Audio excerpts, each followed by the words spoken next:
All right, I'm going to try to make this quick so I can upload the video without any issues, whatever. Anyway, so we're storing values on the TI-89. You can use this in a calculator active FRQ or even a multiple choice problem to get the most exact final answer so you don't have to do any intermittent rounding.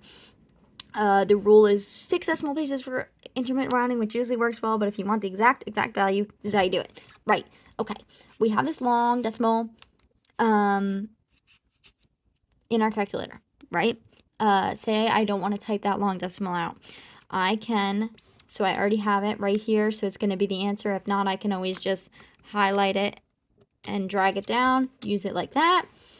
I'm going to click this button, STO, that means store. So we're storing that value, and then whatever you want to store it as. You want to store it as X, Y. I'm going to store this as H, right? So alpha 8, that's going to give me H. I'm going to click enter.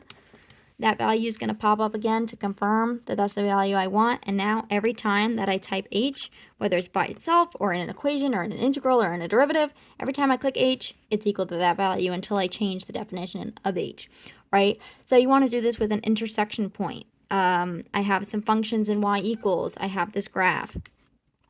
It's not taking me to the graph. I have this graph.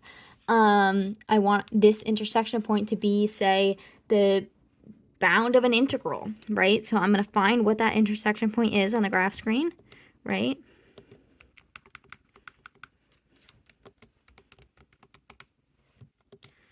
And after a while, it's going to spit out this value, right?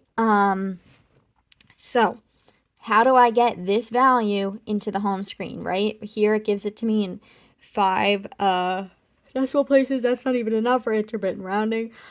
So how can I get that exact value into my home screen? I will tell you. So this value is written as XC, right? I'm going to do nothing. I'm going to leave this intersection XC, YC, leave it there, right? Then I'm going to go, oopsie. I'm going to go back to the home screen. Right now I'm at the home screen. I'm going to type literally X and then alpha close parentheses. So XC. I'm going to type out those letters. And then I'm going to hit the store button. And then I'm going to do, say I want it to be my lower bound, I'm going to do it as B because that's what I know to be a lower bound. I'm going to hit enter. It's that value from the graph. Done. That easy. You can do it with YC as well.